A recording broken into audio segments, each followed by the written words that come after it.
Hello વિદ્યાર્થી મિત્રો, અત્યાર સુધી આપણે જીકે એમસીક્યુ માં ઘણા બધા એમસીક્યુ જોઈ ગયા. હવે આગળ બીજા નવા એમસીક્યુ જોઈશું, જે આવનારી દરેક એક્ઝામમાં પૂછાઈ શકે તેવા એમસીક્યુ હશે.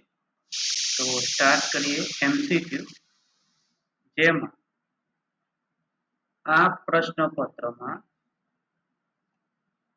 ડીવાયએસઓના પ્રશ્નો લેવામાં આવ્યા છે, જે 2023માં પૂછાઈ ગયેલા પ્રશ્નો છે. તો સ્ટાર્ટ કરીએ એમસીક્યુ, જેમાં પ્રથમ પ્રશ્ન છે, ગુજરાતના સ્થાપત્યની જોડણીઓ ગોઠવો. તો એક બાજુ શહેર આપેલા છે અને એક બાજુ સ્થાપત્ય આપેલા છે. પહેલામાં છે પાટણ. તો પાટણમાં શું આવેલું છે? તો સહસ્ત્રીલિંગ તળાવ.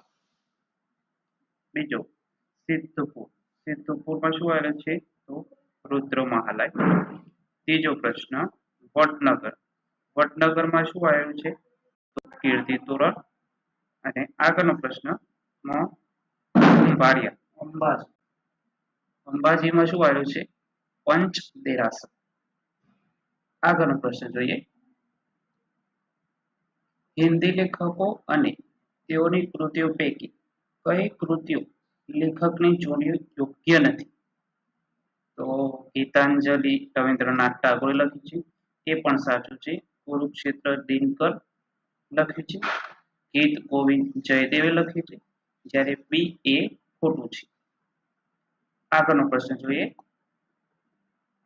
બૃહદેશ્વર મંદિર એટલે નીચે આપેલા વાક્યો સાચા ચકાસવાના છે. તો પહેલો પ્રશ્ન છે, બૃહદેશ્વર મંદિર ચોલ વંશના રાજા રાજરાજ દ્વારા બંધાવવામાં આવેલું હતું. તો એ સાચું છે. બીજું, ખજુરાહોનું બાંધકામ ચંદેલ વંશના રાજવીઓ દ્વારા કરવામાં આવેલું હતું. એ પણ સાચું છે. મહાબલીપુરમનું બાંધકામ પલ્લવ વંશના રાજવી નૃસિંહવર્મન દ્વારા કરવામાં આવ્યું. એ પણ સાચું છે. તો જવાબ થશે D. આગળનો પ્રશ્ન જોઈએ, નીચેના વાક્યો ચકાસો. તો પહેલું વાક્ય છે, કોણાર્કનું સૂર્ય મંદિરમાં કાળા પથ્થરોનો ઉપયોગ થયેલો હોવાથી તેને કાળા પેગોડા નામે ઓળખવામાં આવે છે. સાચી વાત છે. કોણાર્કનું સૂર્ય મંદિર ક્યાં આવેલું છે? તો ઓડિશામાં આવેલું. અને મહારાષ્ટ્રમાં આવેલા ઇલોરાની ગુફામાં ભારતનું સૌથી મોટું શિલ્પ સ્થાપત્યયુક્ત કૈલાસ મંદિર આવેલું છે. એ પણ સાચું છે. તો બંને યોગ્ય છે. આગળનો પ્રશ્ન જોઈએ, રચના અને રચયિતાના યોગ્ય રીતે ખોટો. આ બાજુ આલેલા છે રચના અને આ બાજુ આલે છે રચયિતા. પહેલું છે દશકુમાર. તો દશકુમારે ની રચના કઈ કરી હતી? તો દંડી. રઘુવંશની રચના કરી હતી? તો કાલિદાસ. પંચતંત્રની રચના કરી હતી? તો વિષ્ણુ શર્મા. અને માલવતી માધવ ની રચના કોણે કરી હતી? તો ભવભૂતિ. આગળનો પ્રશ્ન જોઈએ, રચના અને કૃતિના પ્રકારને યોગ્ય રીતે ગોઠવો. આ બાજુ આપ્યું છે રચના, આ બાજુ આપ્યું છે કૃતિનો પ્રકાર. તો પહેલું છે મુદ્રા રાક્ષસ. તો એ મુદ્રા રાક્ષસ શું છે? તો નાટક. બીજું કાદંબરી છે મહાકાવ્ય. ઉત્તમ રામચરિત્ર એ શું છે? તો શતક. પંચતંત્ર શું છે? તો વાર્તા સંગ્રહ. આગળનો પ્રશ્ન જોઈએ, ભારતીય શાસ્ત્રીય નૃત્યો અને તેના સંબંધિત મૂળ રાજ્યોની જોડીઓ પૈકી કઈ જોડીઓ યોગ્ય છે? તો એમાં છે પહેલું ભરતનાટ્યમ, જે તમિલનાડુમાં આવેલું છે. એ સાચું છે. કથક આંધ્રપ્રદેશ. આ ખોટું છે. કથક ક્યાં આવેલું છે? તો ઉત્તર પ્રદેશમાં. કુચીપુડી ઉત્તર પ્રદેશ. આ પણ ખોટું છે. કુચીપુડી આવેલું છે આંધ્રપ્રદેશ. કથકલી કેરળ. તો કયા કયા બે સાચા થયા? તો પ્રથમ ભરતનાટ્યમ તમિલનાડુ અને ચોથું કથકલી કેરળ. તો જવાબ આવશે સી. આગળનો પ્રશ્ન જોઈએ, ચિત્રકારના પ્રકાર અને તેના સાથે સંકળાયેલા મુખ્ય રાજ્યના કલાકારોની જોડ. આ બાજુ આપ્યું છે ચિત્રકારી અને આ બાજુ આપ્યું છે રાજ્યના કલાકાર. તો મધુબની જે અત્યારે વધારે પ્રશ્ન પૂછાય છે તો એનો જવાબ બિહાર. મધુબની ચિત્રકલા કયા રાજ્યની છે તો બિહાર. અને બીજું પહાડ.